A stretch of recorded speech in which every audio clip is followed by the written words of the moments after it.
नमस्कार बंधुरा आमी डॉक्टर सुब्रत आचार्य और आपनारा देखছেন আপনাদেরই প্রিয় channel Shri Subrata astrological consultancy. আজ এই ভিডিওতে আপনাদের সঙ্গে আলোচনা করব আগামী 2024 সালের এপ্রিল মাস বৃষ রাশির জাতক কিংবা জাতিকাদের কি ধরনের শুভ বা অশুভ ফল আসবে, অর্থাৎ বৃষ রাশির জাতক জাতিকাদের মাসিক রাশিফল।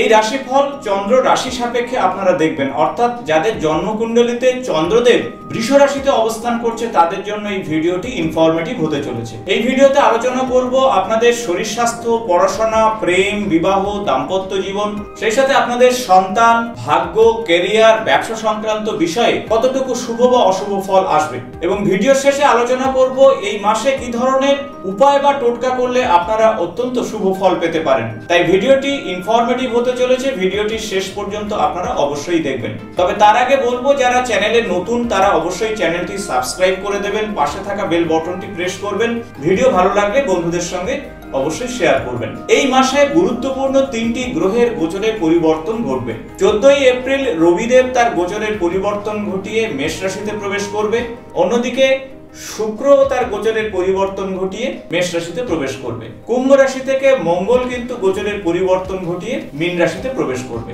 তাই গুরুত্বপূর্ণ তিনটি গ্রহের গোচরের পরিবর্তনের পাশাপাশি অন্যান্য গ্রহের অবস্থানের জন্য বেশ কিছু শুভ ফল এবং বেশ কিছু অশুভ ফল কিন্তু আসতে পারে এই মাসে। তাই সমস্ত বিষয়ে আমরা ডিটেইলসে জেনে নেব এই ভিডিওতে। প্রথমে আসবো আপনাদের শরীর স্বাস্থ্য সংক্রান্ত বিষয়ে। বৃষ রাশি জাতক জাতিকাদের বলবো যে আপনার রাশির অধিপতি হলো শুক্রদেব এবং দ্বাদশ রাশি চক্রের দ্বিতীয় রাশি হলো বৃষ।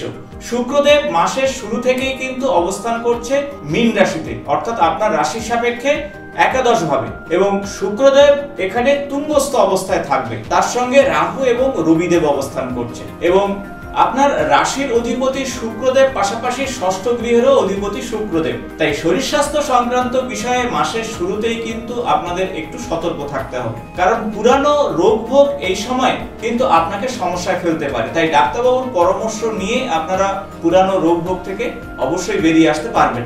খাবার দাবারের প্রতি অবশ্যই সতর্ক থাকুন।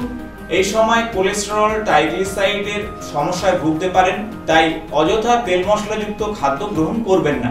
আর নিজের শরীর স্বাস্থ্যের প্রতি খেয়াল না রাখতে পারলে অযথা অর্থ খরচ হতে পারে এই সংক্রান্ত বিষয়ে। তাই সব মিলিয়ে বলা যেতে পারে যে শরীর স্বাস্থ্য সংক্রান্ত বিষয়ে আগামী 2024 সালের এপ্রিল মাস কিছুটা মিশ্র ফল আপনাদের আসবে। এখন আসবো আপনাদের পড়াশোনা, প্রেম, ভালোবাসা এবং সেই সাথে সন্তান সংক্রান্ত বিষয়ে কি ফল আসবে, কারণ পঞ্চম ভাব থেকে কিন্তু এই সমস্ত বিচারগুলো করা হয়। আপনার রাশি সাপেক্ষে পঞ্চম গৃহের অধিপতি হলো বুধ।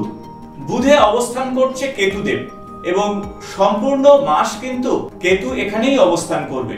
পঞ্চমে কেতুর অবস্থান এবং রাহুর পূর্ণ দৃষ্টি এখানে থাকছে। কিছুটা পড়াশোনা সংক্রান্ত বিষয়ে কনফিউশন তৈরি হতে পারে। যারা পড়াশোনাতে একটু পিছিয়ে রয়েছেন তাদের বলবো এই সময় একটু সতর্ক থাকুন, পড়াশোনাতে কনসেন্ট্রেশন বাড়ান এবং অযথা সময় নষ্ট করবেন না। তবে যারা রিসার্চ সংক্রান্ত কাজে যুক্ত রয়েছেন বা যারা পড়াশোনা সংক্রান্ত বিষয়ে অনেক ভালো, তাদের জন্য কিন্তু বেশ কিছু সুযোগ সুবিধা চলে আসবে। মাসের শুরুতেই শনিদেব এবং মঙ্গল কিন্তু কুম্ভ রাশিতে অবস্থান করছে, অর্থাৎ আপনার রাশির সাপেক্ষে কর্মভাবে দশম ভাবে। তবে মঙ্গল 24 এপ্রিল তার গোচরের পরিবর্তন ঘটিয়ে মীন রাশিতে প্রবেশ করবে, অর্থাৎ একাদশ ভাবে প্রবেশ করবে এবং সেখানে মঙ্গল এবং রাহুর একটি অঙ্গারক যোগ তৈরি করবে। রবিদেব মাসের শুরুতেই কিন্তু অবস্থান করছে একাদশ ভাবে, অর্থাৎ মীন রাশিতে। তবে 14 এপ্রিল রবিদেব তার গোচরের পরিবর্তন ঘটাচ্ছে এবং প্রবেশ করছে তুঙ্গ স্থানে, কিন্তু আপনার রাশির সাপেক্ষে দ্বাদশ ভাবে। তাই মেষ রাশিতে কিন্তু তুঙ্গস্থ অবস্থায় থাকলেও দ্বাদশ ভাবে অবস্থান করবে রবিদেব। অন্যদিকে শুক্র 25 এপ্রিল তার গোচরের পরিবর্তন ঘটিয়ে মীন রাশি ছেড়ে মেষ রাশিতে প্রবেশ করছে। সব মিলিয়ে আমরা জেনে নেব আপনাদের প্রেমের সম্পর্কের ক্ষেত্রে কি প্রভাব আসবে। পঞ্চম ভাব থেকে কিন্তু প্রেমের বিচার করা হয়, প্রেমের সম্পর্কের বিচার করা হয়। পঞ্চম গৃহের অধিপতি বুধ কিন্তু মাসের শুরু থেকেই দ্বাদশ ভাবে অবস্থান করছে, তাই সম্পর্কের ক্ষেত্রে কিছুটা টানাপোড়েন কিন্তু থাকছে। ভুল বোঝাবুঝির কারণে আপনাদের সম্পর্কের অবনতি ঘটতে পারে। পারস্পরিক কনফিউশনের জন্য অবশ্যই সম্পর্কের বিষয়ে সতর্ক থাকুন। দেবগুরু বৃহস্পতি মাসের শুরু থেকেই কিন্তু আপনার রাশি সাপেক্ষে দ্বাদশ ভাবেই অবস্থান করছে, তাই সব মিলিয়ে প্রেমের সম্পর্কের ক্ষেত্রটি কিছুটা মিশ্র ফল আসবে আপনাদের। সন্তান সংক্রান্ত বিষয়ে বিচার করা হবে এই পঞ্চম ভাব থেকে, তাই সন্তান সংক্রান্ত বিষয়ের অধিপতি বুধ কিন্তু মাসের শুরু থেকেই দ্বাদশ ভাবে অবস্থান করছে। তাই এই মাসে সন্তান সংক্রান্ত বিষয়ে খুব একটা পজিটিভ প্রভাব আসছে না। আপনারা এই মাসটিকে এড়িয়ে চলুন ফ্যামিলি প্ল্যানিং এর বিষয়। এখন আসবো আপনাদের দাম্পত্য জীবন এবং সেই সাথে আপনাদের ব্যবসা সংক্রান্ত বিষয়। সপ্তম গৃহ থেকে দাম্পত্য জীবন এবং ব্যবসা সংক্রান্ত বিষয় বিচার করা হয়। সপ্তম ভাবের অধিপতি হলো মঙ্গল। মঙ্গল মাসের শুরু থেকেই কিন্তু কর্মভাবে অর্থাৎ দশম ভাবে শনিদেবের সঙ্গে অবস্থান করছে। তবে 24শে এপ্রিল মঙ্গল কিন্তু সেখান থেকে গোচরের পরিবর্তন ঘটিয়ে একাদশ ভাবে প্রবেশ করবে এবং রাহু মঙ্গলের অঙ্গারক যোগ তৈরি করবে। তাই মাসের শুরু থেকেই কিন্তু আপনাদের দাম্পত্য সম্পর্কের ক্ষেত্রে কিছুটা আনস্টেবল থাকবে। তর্ক বিতর্কের মধ্যে জড়িয়ে পড়তে পারেন, কিছুটা ইগো সমস্যার মধ্যে ভুগতে পারেন।